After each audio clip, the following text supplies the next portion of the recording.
అధికారం మీ దగ్గర పోతుందనేటువంటి ఆలోచనే మిమ్మల్ని ఇంత భయంగా ఎందుకు చేస్తున్నదో మీకు సమాధానం చెప్పాల్సినటువంటి అవసరం ప్రజలకు ఉందని మనం చేస్తున్నాం. మీరు కంగారు పడాల్సిన అవసరం ఏమీ లేదు. ప్రజాస్వామ్యంలో ఓడలు బళ్ళు అవుతాయి, బళ్ళు ఓడలవుతాయి. ఇది మీరు గుర్తుపెట్టుకోమని మనం చేస్తున్నాం. ప్రజాస్వామ్యంలో ఏ విధంగా ప్రవర్తించాలో చంద్రబాబు నాయుడు గారు తెలుసుకోవాల్సినటువంటి పరిస్థితి ఏర్పడటం చాలా దురదృష్టకరం. అంతేకాదు అంటున్నారు చంద్రబాబు నాయుడు గారు, మేము ఓటమి భయంతో చాలా గందరగోళాలు సృష్టించామట, అరాచకాన్ని సృష్టించామంట. నేను మనవి చేస్తున్నా, ఓటమి భయం ఎవరికి స్పష్టంగా కనిపిస్తుందో ఫేస్లో మీ అందరికీ తెలుసు. ఓటమి భయంతో చంద్రబాబు నాయుడు గారు ఈ రాష్ట్రాన్ని అతలాకుతలం చేయాలని ప్రయత్నం చేస్తున్నారు. కానీ ఎక్కడా కూడా ప్రజలు అతలాకుతలం కావడం లేదు. అధికారుల మీద దూషిస్తున్నారు, ఈవీఎంల మీద దూషిస్తున్నారు, సిఎస్ల మీద దూషిస్తున్నారు, అందరి మీద దూషించేటటువంటి ఈసీ మీద దూషిస్తున్నారు.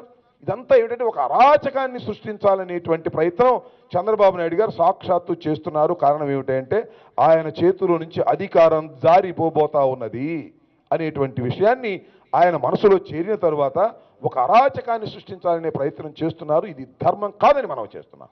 నిబ్బరంగా ఉండమని మనం చేస్తున్నాం. ప్రజలు తమ యొక్క నిర్ణయాన్ని భద్రపరిచారు.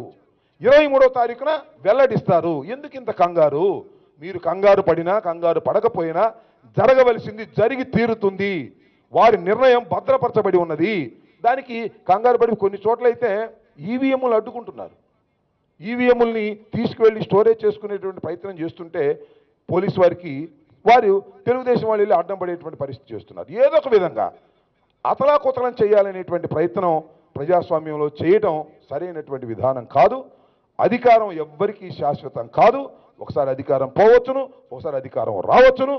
ఇంత తెలిసినటువంటి ముఖ్యమంత్రి తమ అధికారం పోతుందనేటువంటి భయంతో వెర్రిగంగాలు ఎత్తిపోతూ ఉన్నారు.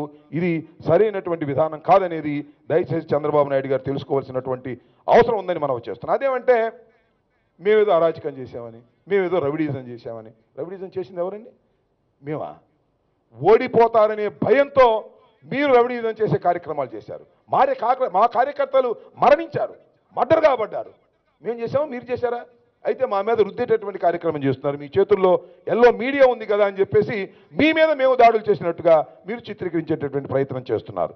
మా డాక్టర్ శ్రీనివాసరెడ్డి మీద కానివ్వండి, నర్సరావుపేటలో శ్రీనివాసరెడ్డి గారి మీద కానివ్వండి, లేదా నాగార్జున మరి ఒక దళిత ఎమ్మెల్యేగా పోటీ చేస్తున్న ఒక దళితుడి మీద కానివ్వండి, ఇలా అనేకమైనటువంటి మరి అలాగే కాసు మహేష్ రెడ్డి మీద కానివ్వండి, మన గురజాల్లో కాసు మహేష్ రెడ్డి గారి మీద కానివ్వండి, అలాగే జేసీ దివాకర్ రెడ్డి వర్గీయులు తాడిపత్రిలో రెచ్చిపోయి మాకు చేసినటువంటి విధానం కానివ్వండి. ఈ విధంగా ఎక్కడైతే మీరు బలహీనంగా ఉన్నామని భావించారో అక్కడ మా మీద దాడులు చేసి మమ్మల్ని భయపెట్టి చేయాలనేటువంటి ప్రయత్నం మీరు చేస్తూ మా మీద రుద్దేటటువంటి ప్రయత్నం చేస్తున్నారు.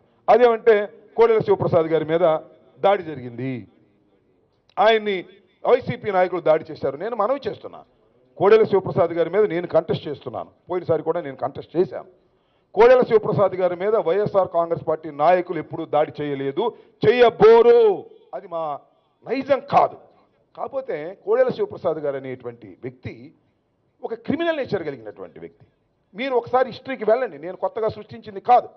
ఆయన బూత్ క్యాప్చరింగ్ చేస్తాడు, బూతుల్లోకి వెళ్ళి దౌర్జన్యం చేస్తాడు.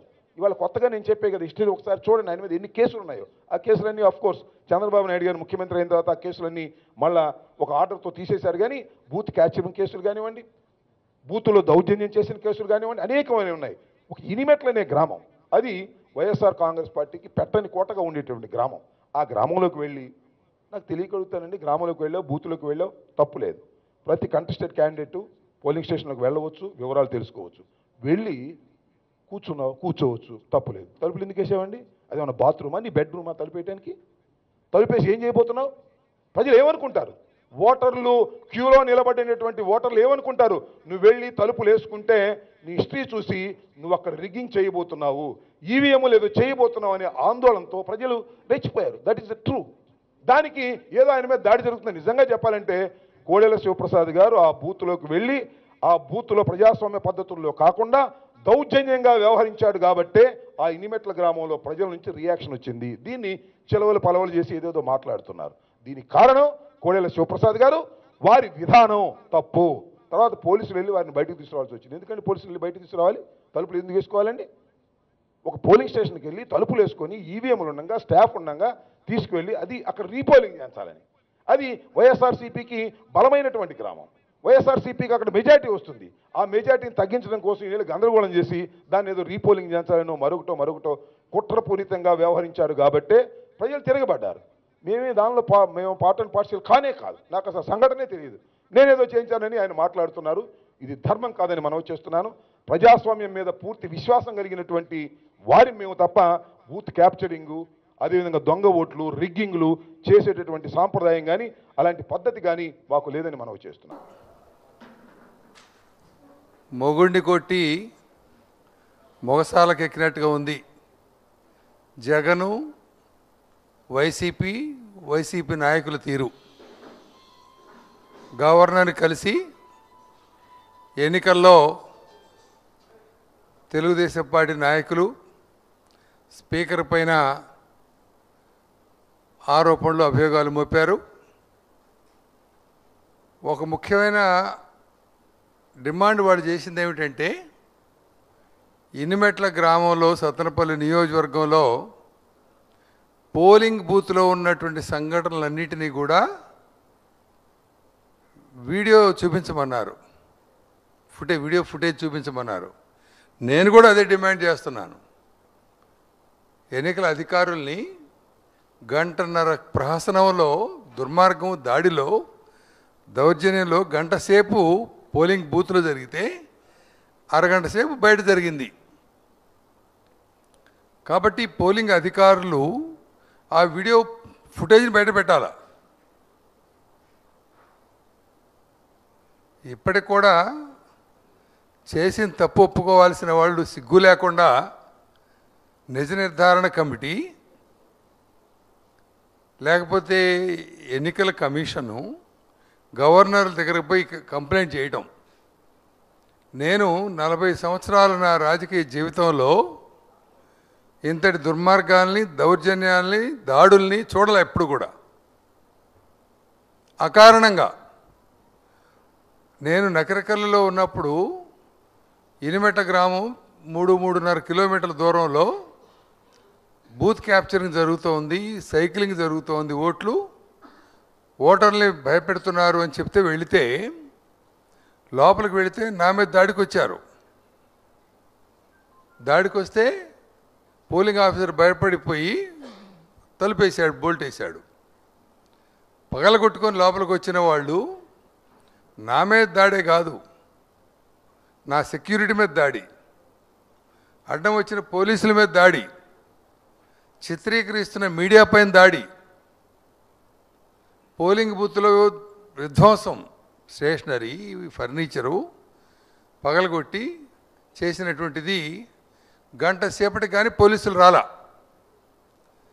పోలీసులు వచ్చి నన్ను బయటకు తీసుకెళ్తా ఉంటే వాళ్ళు చేసినటువంటి దాడి ఇప్పటికి కూడా ఛాతీ మీద దెబ్బలు. ఇప్పుడు చూసి ఇక్కడ కూడా ఇప్పటికి కూడా ముఖం మీద 70 కిలోమీటర్ల స్పీడ్ తోటి రాయి ఇసిరితే, కిలోగ్రామ్ ఉన్నట్టు రాయి ఇసిరితే కారుకున్న విండ్ షీల్డ్ మామూలుగా పగలదవి. అది పగిలి ఆ కంతలో నుంచి వచ్చి నాకు తగిలింది రాయి, గాయాలని. ఇంత దుర్మార్గం చేస్తే కనీసం ప్రజాస్వామ్యవాదుగా ఉన్నవాడైనా, అధికారం కోరుకుంటున్నవాడైనా రేపు న్యాయంగా మాట్లాడాలి. నిజ నిర్ధారణ కమిటీ పేరుతోటి రాజపాలెం స్టేషన్లో రిపోర్ట్ ఇచ్చారు. ఏం పర్వాలేదు. చట్ట ప్రకారం ఎవరైనా ఒక కంప్లైంట్ ఇస్తే ఎఫ్ఐఆర్ కట్టమనండి, ఎంక్వైరీ చేయమనండి.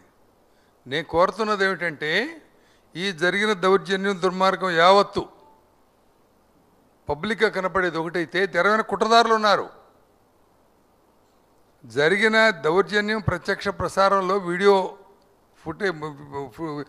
ఫుటేజ్లో మనుషులందరూ కనపడుతున్నారు, నేరగాళ్ళందరూ కనపడుతున్నారు. వాళ్ళ మీద చర్య తీసుకోమంటున్నాం తప్ప, అట్లాగే వెనకున్న కుట్రదారులు తీసుకోమంటున్నాం, విచారణ చేయమంటున్నాం తప్ప. మేము ఈరోజు కూడా పొరపాటుని చెప్పాల్సిన వాడివి. ఒక స్పీకర్ మీద దాడి జరిగితే సూమోటోగా, రెసిస్టెన్స్ లేకుండా, మామూలుగా నా కానిస్టేబుల్స్, నా సెక్యూరిటీ పీపుల్ రివాల్వర్ తీశారు. ప్రాణానికి అపాయం ఉంది, ఆయనకి మాకు ఉంది అని రోదనం అన్నమాట. పోలీసులు రండి కాపాడండి మమ్మల్ని ప్రాణాపాయాలు ఉన్నామని చెప్పి గత్యంతరం లేక రివాల్వర్ తీస్తే నేనే రివాల్వర్ కానీ వాళ్ళ మీద చెయ్యి కానీ ఒక నోరెత్తి మాట కానీ మాట్లాడడానికి వీల్లేదు మీరు అని చెప్పి ఆపా నేను. దేనికంటే వాళ్ళు చేసిన తప్పుడు పని మనం చేయొద్దు. ఇది దాడిగానే ఉండిపోవాలి, ఘర్షణ కాకూడదు. మన బాధలు పడతాం, దెబ్బలు పడతాయి, అవతల వాడికి బుల్లెట్ తగిలితే ఒక కుటుంబం నాశనం అవుద్ది అని ఓర్చుకున్నాం మేము. ఇది వాస్తవం. Subject for any enquiry.